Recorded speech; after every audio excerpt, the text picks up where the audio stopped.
శ్రీ సాయినాథాయ నమః. శ్రీ సాయి సచ్చరిత్రము 3వ అధ్యాయము. సాయిబాబా అనుమతి వాగ్దానము, భక్తులకు బాబా నియమించిన పనులు, బాబా కథలు, సముద్ర మధ్యమున దీపస్తంభములు, బాబా ప్రేమ, రోహిలా కథ, అమృత తుల్యమైన బాబా పలుకులు. సాయిబాబా యొక్క అనుమతియు వాగ్దానమును. వెనుకటి అధ్యాయంలో వర్ణించిన ప్రకారము శ్రీ సాయి సచ్చరిత్ర వ్రాయటకు బాబా పూర్తి అనుమతి నొసంగుచు ఇట్లు నుడిపిరి. సచ్చరిత్ర వ్రాయి విషయంలో నా పూర్తి సమ్మతి కలదు. నీ పనిని నీవు నిర్వర్తించుము, భయపడకుము, మనస్సు నిలకడగా నుంచుము, నా మాటలయందు విశ్వాసముంచుము.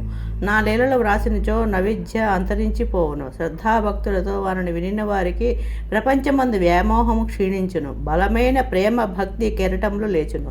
ఎవరైతే నా లీలలలో మునిగెదరో వారికి జ్ఞానరత్నములు లభించును. ఇది విని రచయిత మిక్కిలి సంతసించెను. వెంటనే నిర్భయుడయ్యను. కార్యము జయప్రదముగా సాగునను ధైర్యం కలిగెను.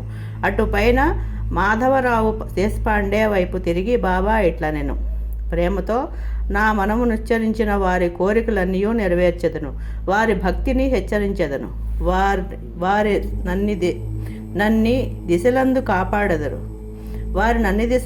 కాపాడదను. ఎవరైతే మనఃపూర్వకంగా నాపై పూర్తిగా ఆధారపడి ఉన్నారో వారి కథలు వినినప్పుడు అమితానందమును పొందెదరు.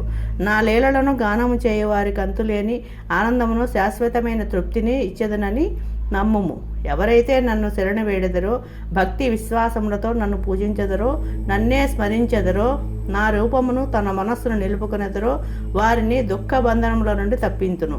ప్రాపంచిక విషయములన్నిటినీ మరిచి నా నామమునే జపించుచు, నా పూజనే సల్పుచు, నా లీలలను చరిత్రమును మననము చేయుచు ఎల్లప్పుడూ నన్ను జ్ఞప్తించుకుని వారు ప్రపంచ విషయములందెట్లు తగులుకొందురు. వారిని మరణము నుండి బయటకు లాగెదను. నా కథలు వినినచో సకల రోగములు నివారింపబడును. కావున భక్తి శ్రద్ధలతో నా కథలను వినుము, వానిని మనమును నిలుపుము. ఆనందమునకు తృప్తికి ఇదే మార్గము.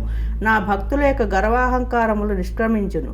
నా లీలలు వినువారికి శాంతి కలుగును. మనఃపూర్వకమైన నమ్మకమును కలవారికి శుద్ధ చైతన్యముతో తాదాత్మ్యము కలుగును. సాయి సాయి అని నామమును జ్ఞప్తించుకున్నంత మాత్రమున చెడు పలుకుట వలన వినుట వలన కలుగు పాపములు తొలగిపోవును. భక్తులకు వేర్వేరు పనులు నిర్మించుట. భగవంతుడు వేర్వేరు భక్తులను వేర్వేరు పనులకు నియమించును. కొందరు దేవాలయములు, మఠములు, తీర్థములలో, నది ఒడ్డున మెట్లు మొదలగు నిర్మించుటకు నియమితులగుదురు.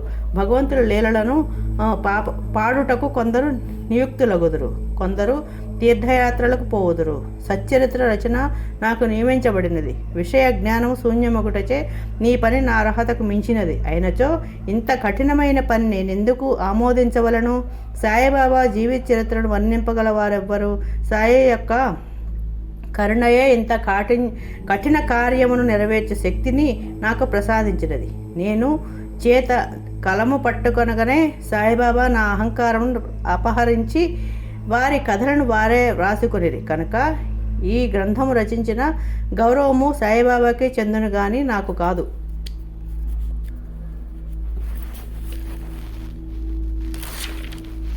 బ్రాహ్మణుడనే పుట్టినప్పటికీ శృతి స్మృతి అను 2 కండ్లు లేకుండాటిచే సాయి సచ్చరిత్రను నేను వ్రాయలేకుంటుని.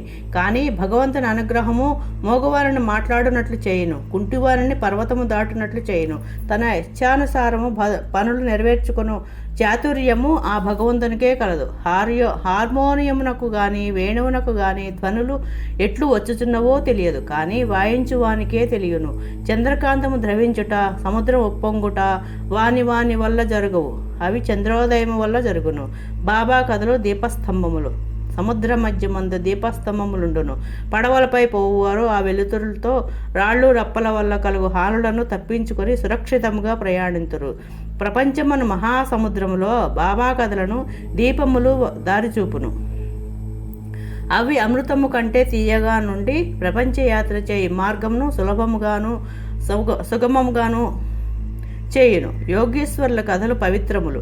అవి మన చెవుల ద్వారా హృదయమందు ప్రవేశించినప్పుడు శరీర స్పృహయను అహంకారమును ద్వంద్వభావములను నిష్క్రమించును.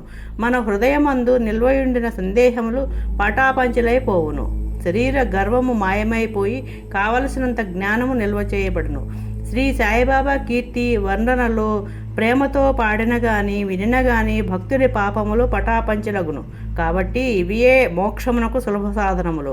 కృతయుగములో శమ దమములు అనగా నిశ్చల మనస్సు శరీరము, త్రేతాయుగములో యాగము, ద్వాపర యుగములో పూజ, కలియుగములో భగవన్ మహిమలను నామములను పాడుట మోక్ష మార్గములు. 4 వర్ణముల వారు ఈ చివర సాధనములను అవలంబించవచ్చును. తక్కిన సాధనములు అనగా యోగము, యాగము, ధ్యానము, ధారణము అవలంబించడం కష్టతరము. కానీ భగవంతుని కీర్తిని మహిమను పాడుట అతి సులభము. మన మనస్సును మాత్రము అటువైపు తిప్పవలెను. భగవత్ కథలను వినుట వలన పాడుట వలన మనకు దేహాభిమానము తొలగిపోవును. అది భక్తులను నిర్మోహులుగా చేసి తుదకు ఆత్మ సాక్షాత్కారము పొందినట్లు చేయును. ఈ కారణము చేతనే సాయిబాబా నాకు సహాయపడినాచే ఈ సచ్చరిత్రామృతమును వ్రాయించెను. భక్తులు దానిని సులభముగా చదవగలరు, వినగలరు. చదువునప్పుడు వినునప్పుడు బాబాను ధ్యానించవచ్చును, కానీ స్వరూపమును మనస్సునందు మననము చేసుకొనవచ్చును. ఈ ప్రకారముగా గురువునందు తదుపరి భగవంతుని యందు భక్తి కలుగును. తుదకు ప్రపంచమందు విరక్తి పొంది ఆత్మ సాక్షాత్కారము సంపాదించగలుగుదుము. సచ్చరితామృతము రాయట, తయారు చేయుట బాబా యొక్క కటాక్షము చేతనే సిద్ధించినవి. నేను నిమిత్త మాతృడగానే ఉంటిని. సాయిబాబా యొక్క మాతృ ప్రేమ. ఆవు తన దూడనెట్లు ప్రేమించునో అందరికీ తెలిసిన విషయమే. దాని పొదుగెల్లప్పుడు నిండియే ఉండును. దూడకు కావలసినప్పుడెల్లా కుడిచినచో పాలు ధారగా కారును. అలాగునే బిడ్డకు ఎప్పుడు పాలు కావాలనో తల్లి గ్రహించి సకాలమందు పాలిచ్చును. బిడ్డకు గుడ్డలు తొడగుట ఎందును అలంకరించుట ఎందును తల్లి తగిన శ్రద్ధ తీసుకుని సరిగా చేయును. బిడ్డకు ఈ విషయం ఏమీ తెలియదు, కానీ తల్లి తన బిడ్డలు చక్కగా దుస్తులు ధరించి అలంకరించబడ్డ చూచి అమితానందం పొందును. తల్లి ప్రేమకు సరిపోల్చదగినదేదియూ లేదు. అది అసామాన్యమ నిర్వ్యాజము. సద్గురువులు కూడా ఈ మాతృప్రేమ వారి శిష్యులందు చూపుతురు. సాయిబాబాకు కూడా నా యందట్టి ప్రేమ ఉండెను. దానికి క్రింది ఉదాహరణ 1. 16వ సంవత్సరంలో నేను సత్కార ఉద్యోగము నుండి విరమించి తిని నాకీయ నిశ్చయించిన పింఛను కుటుంబమును గౌరవముగా సాకుటకు చాలదు. గురు పౌర్ణమి నాడు ఇతర భక్తులతో నేను కూడా షిరిడీకి పోయి తిని అన్నా చంచనీకర్ నా గురించి బాబాతో ఇట్లను దయచేసి ఈ అన్నాసాహెబ్ దందు దాక్షిణ్యం చూపము. వానికి వచ్చు పింఛను సరిపోదు. వారి కుటుంబం పెరుగుచున్నది. వానికి ఇంకేదైనా ఉద్యోగం ఇప్పించుము అని ఆతురతను తీసి నిశ్చింతను కలుగజేయము. అందులకు బాబా ఇట్లా జవాబిచ్చాను, వానికి ఇంకొక ఉద్యోగం దొరుకును, కానీ వాడిప్పుడు నా సేవలో తృప్తి పడవలను. వాని భోజన పాత్రలు ఎప్పుడూ పూర్ణముగానే ఉండును అని ఎన్నటికి నిండుకొనువు. వాని దృష్టినంతటినీ నా వైపు తిప్పవలెను. నాస్తికుల దుర్మార్గుల సహవాసము విడువవలెను.